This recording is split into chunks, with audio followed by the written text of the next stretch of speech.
Alors Niafou, dites-nous, qui êtes-vous? Gnafou. Je m'appelle Damien Garot, je suis originaire de Chazelles. Je suis né ici, ça fait 24 ans que je suis là.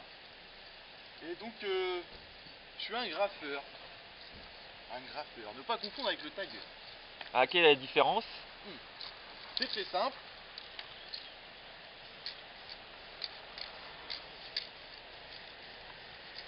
Ça c'est du tag, ça c'est du graphe. Le tag c'est juste un trait à la bombe. Et le graphe après c'est des lettres qui ont plus de volume avec un contour. Ou là comme ce que je suis en train de faire après du décor, du paysage. Mais bon à la base je suis un graffeur. Alors comment ça a commencé tout ça? Bien ça a commencé en ma première année de terminale en fin 2004. Fin 2004 j'étais à l'école avec un ami et on a découvert le graphe parce que moi je suis quelqu'un de la campagne de Chazelles, donc forcément le graphe culture urbaine c'est pas forcément accessible à la campagne, et le fait d'être au lycée, la ville, ça m'a rapproché un peu de ces cultures urbaines, et donc on a découvert le graphe avec un ami et on s'est mis à pratiquer. Déjà on aimait bien dessiner à la base, donc c'était un peu une sorte d'évolution dans le dessin, donc c'est quelque chose qui nous a bien plu, et donc du coup on n'a pas lâché, on continue encore aujourd'hui. Alors Niafou, tu découvres le graphe et comment tu creuses le filon? Comment est-ce que tu apprends à manier la bombe? Beaucoup d'observations au départ. J'ai beaucoup observé, parce que bon, je trouve que c'est pour apprendre une grande part d'observation. Et après, comme pour tout, de l'entraînement, de l'acharnement. Il n'y a pas de secret, hein. De toute façon c'est en forgeant qu'on devient forgeron, c'est en graffant qu'on devient graffeur, quoi. Et donc voilà. Donc l'entraînement, ça se passe où? L'entraînement, au départ, c'était sur Angoulême, j'avais un parking souterrain. Après, j'ai réussi à avoir un mur chez moi, donc c'est. Puis même sur des murs, après dans des coins, des vieux châteaux d'eau un peu abandonnés, des lieux où, à l'abri des regards, parce que c'est encore quelqu'un qui tag aujourd'hui, qui graffe, c'est encore un peu mal vu, donc c'est un peu dommage, mais un jour, j'essaie justement de faire en sorte de changer un peu ce regard sur le graphe, quoi, que c'est pas non plus que quelque chose que du vandalisme ou de la rébellion, quoi. Ça peut aussi être quelque chose de plus artistique. Alors aujourd'hui, tu essayes de vivre du graphe, comment ça se passe? Comment tu organises ce début de carrière professionnelle? Ouais, c'est difficile. Beaucoup, c'est difficile parce que bon, le graphe, toujours le même problème, hein, c'est pas encore assez rentrer dans les mœurs, c'est tout.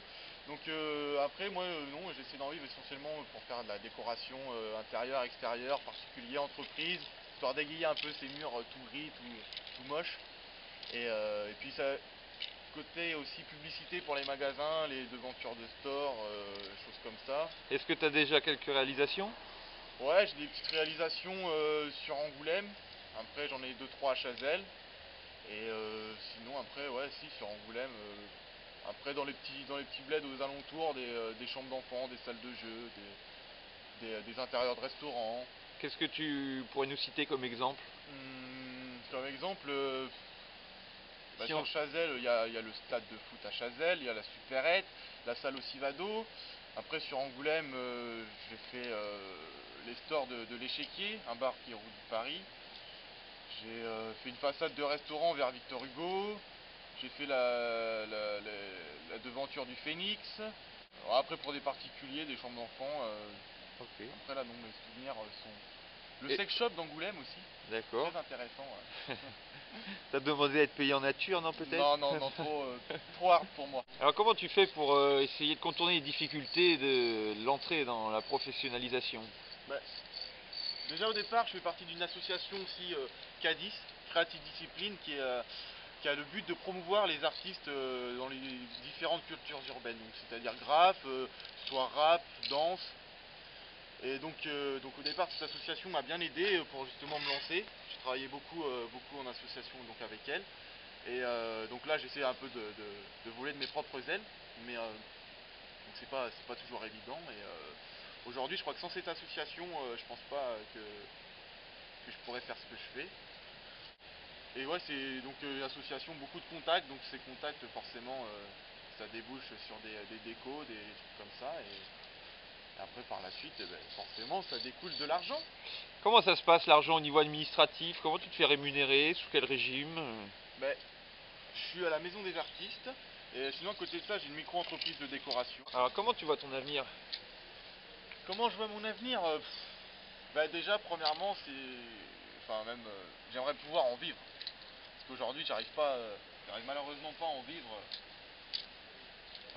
Donc bon, j'ai la chance encore d'être chez mes parents, tout ça, donc j'ai pas forcément besoin de trop de choses à payer, mais c'est vrai que dans l'avenir, si je pouvais en vivre, ça serait vraiment quelque chose de magique entre guillemets quoi, parce que bon, vivre de sa passion, c'est pas forcément permis à tout le monde, et non, franchement, si je pouvais en vivre, ce serait vraiment une énorme satisfaction personnelle.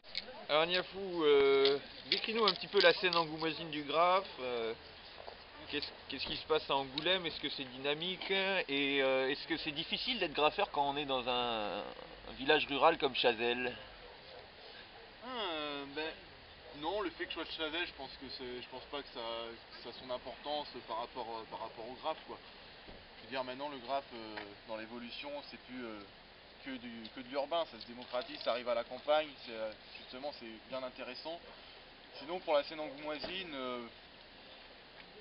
je dirais qu'il y a les graffeurs plus qui font comme dans n'importe quelle ville, je pense, hein, ceux qui ont le côté vandale, qui vont défoncer les ponts, les murs pendant la nuit, et ceux après à côté qui essaient de faire plus des choses, comme je disais tout à l'heure, plus des choses artistiques. Est-ce que ça veut dire que les deux sont incompatibles forcément?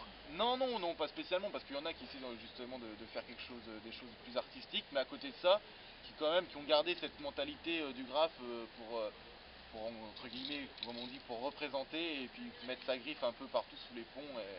Non, donc je pense qu'on peut associer les deux, mais moi c'est pas aller faire le vandale sous les ponts, je l'ai fait une nuit, j'ai croisé 3 fois les flics, j'ai vite arrêté quoi. J'avais pas envie de me retrouver en garde à vue et tout pour des histoires de peinture. Et sinon après, non, sur Angoulême, il y a le parking du Nil où on peut peindre, où c'est assez intéressant. Et pareil, entre graffeurs, il y a un côté de respect, de hiérarchie et tout ça, donc c'est assez difficile de rentrer là-dedans sans avoir de discorde avec les autres graffeurs. On va dire il y a une sorte de pseudo-guerre froide de se recouvrir sans cesse. Non, c'est moi, c'est ma place, c'est moi qui graffe là, t'as graffé, je te repasse. Un méchant. Sinon, après Angoulême, ville de la BD, donc le graphe, il n'a peut-être pas encore trop sa place, mais je pense que ça va y venir. Là, on a des projets par rapport à l'association qu'on a sur Angoulême de peindre des murs. D'ailleurs, on en a déjà fait un à l'occasion du festival Obsession 2007, festival qui a lieu tous les ans, qui est dans le but de promouvoir les cultures urbaines. Et donc, pour le festival 2007, il y a un graffeur MAD de Bordeaux qui a créé Full Color, qui est bien connu sur Bordeaux.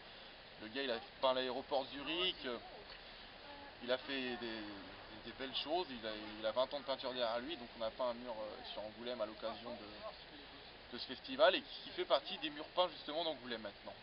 Et donc c'était le premier, j'espère qu'il y en aura d'autres, espérons. Seul l'avenir nous le dira quoi. Mais je pense que c'est bien parti. Parce qu'Angoulême, ville des murs peints, il y a quand même forcément des influences croisées entre le tag, la BD, les arts graphiques, non? Ouais, non, c'est difficile, je veux dire, on a eu du mal quand même à se faire accepter le projet de peindre le mur quoi. C'est assez difficile encore, mais là depuis que ça a changé de municipalité, le maire a changé et il est un peu plus ouvert d'esprit celui-là, donc je pense qu'il y a une possibilité vraiment de développer les graphes sur les murs peints d'Angoulême, quoi. Vraiment de l'ajouter. Parce qu'il n'y a pas assez de murs peints sur Angoulême, on est la ville de la BD, mais de toute façon il n'y a rien de BD quoi, à part des vieux murs tout sales, c'est tout quoi. C'est un peu dommage, il manque un petit peu encore de couleur de BD justement, pas assez de peinture sur les murs.